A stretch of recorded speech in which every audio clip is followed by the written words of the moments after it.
মোস্তফা সরওয়ার ফারুকী ফেসবুকে আবদার করে বাংলাদেশের অন্তর্বর্তী সরকারের উপদেষ্টা হিসেবে নিযুক্ত হন। চলচ্চিত্র নির্মাতা হিসেবে তার প্রতি মানুষের আশা ছিল অনেকে মনে করতেন ফারুকী সংস্কৃতি ও শিল্পের ক্ষেত্রে নতুন দৃষ্টিভঙ্গি নিয়ে আসবেন, কিন্তু উপদেষ্টা পদ নেবার পর থেকেই দেখা গেল ফারুকীর নাম সংযুক্ত হতে শুরু করেছে দুর্নীতি, ক্ষমতার অপব্যবহার এবং স্বজনপ্রীতির অভিযোগের সঙ্গে।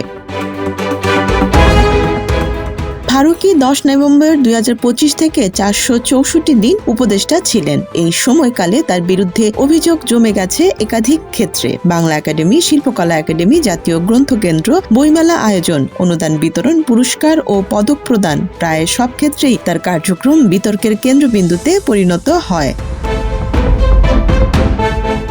ফারুকীর বিরুদ্ধে প্রথম বড় বিতর্ক শুরু হয় 2025 সালে জানুয়ারিতে। বাংলা একাডেমি সাহিত্য পুরস্কারের তালিকা ঘোষণার পর পুরস্কারের জুরি বোর্ডের 2 সদস্য সাজ্জাদ শরীফ এবং মোর্শেদ শফিউল হাসান পদত্যাগ করেন। সাজ্জাদ শরীফ তার পদত্যাগপত্রে উল্লেখ করেন প্রতিষ্ঠানটির মর্যাদা নষ্ট হয়েছে। ফারুকী নিজেই সংবাদ সম্মেলনে স্বীকার করেন যে পুরস্কার নির্বাচনের প্রক্রিয়ায় অনিয়ম হয়েছে। তিনি জানান প্রতিষ্ঠানটি নির্দিষ্ট মতাদর্শের এবং গোষ্ঠীর লোকদের কেন্দ্রবিন্দুতে পরিণত হয়েছে, কিন্তু প্রশ্ন দেখা দেয় যে মন্ত্রণালয়ের দায়িত্বে তিনি ছিলেন, সেই মন্ত্রণালয়ের অধীন প্রতিষ্ঠানগুলোতে এই অনিয়মের বিরুদ্ধে তিনি আসলে কার কাছে বা কার বিরুদ্ধে অভিযোগ তুলছেন। ফারুকী নিজেকে অভিযোগ থেকে দূরে রাখার জন্য দাবি করেন এসবের সাথে মন্ত্রণালয়ের কোনো সম্পর্ক নেই, কিন্তু বাস্তবে সংশ্লিষ্ট অনেকেই জানিয়েছেন যে তিনি এই প্রক্রিয়ায় প্রভাব বিস্তার করেছেন।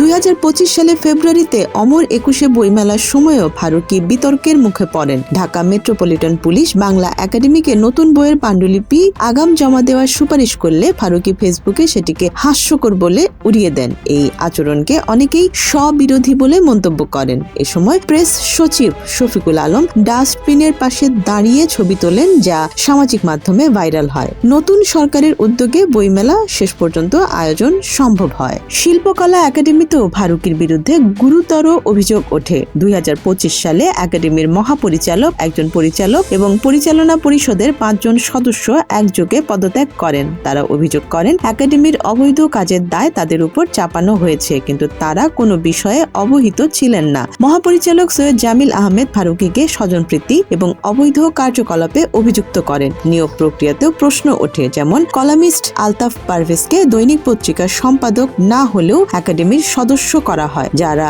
সরানো হয়েছে এবং যারা নিয়োগ পেয়েছেন তাদের নিয়োগ নিয়েও প্রশ্ন দেখা দেয়। জাতীয় গ্রন্থকেন্দ্রের পরিচালক আফসানা বেগম সরকারি বই কেনার জন্য সচিব ও মন্ত্রীদের জন্য 20% কোটা বাতিল প্রস্তাব করার কারণে চাকরিচ্যুত হন। তিনি সরাসরি মোস্তফা সরওয়ার ফারুকীকেই এ ঘটনার জন্য দায়ী করেন।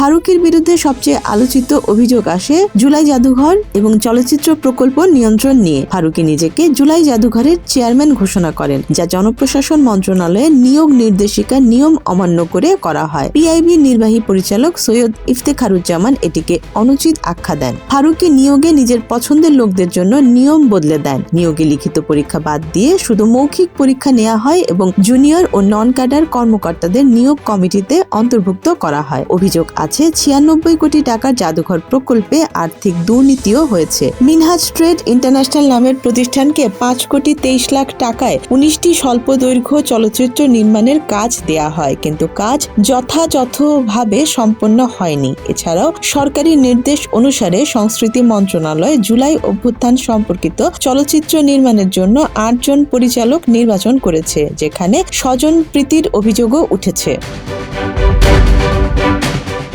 বর্তমানে ফারুকী বিএনপির ঘনিষ্ঠ হওয়ার চেষ্টা করছেন। তিনি সামাজিক মাধ্যমে তারেক রহমান এবং প্রয়াত রাষ্ট্রপতি জিয়াউর রহমান সম্পর্কিত পোস্ট করেছেন। এ সময় বহু উপদেষ্টার বিরুদ্ধে দুর্নীতির অভিযোগ দুর্নীতি দমন কমিশনে জমা পড়েছে। সমালোচকরা মনে করছেন ফারুকী এই অভিযোগের তদন্ত এড়াতে রাজনৈতিক আশ্রয় খুঁজছেন।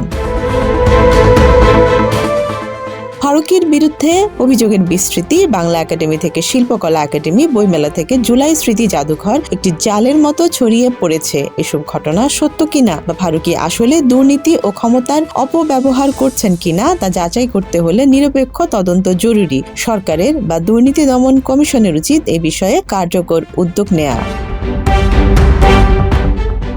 Desk report, Dhaka express.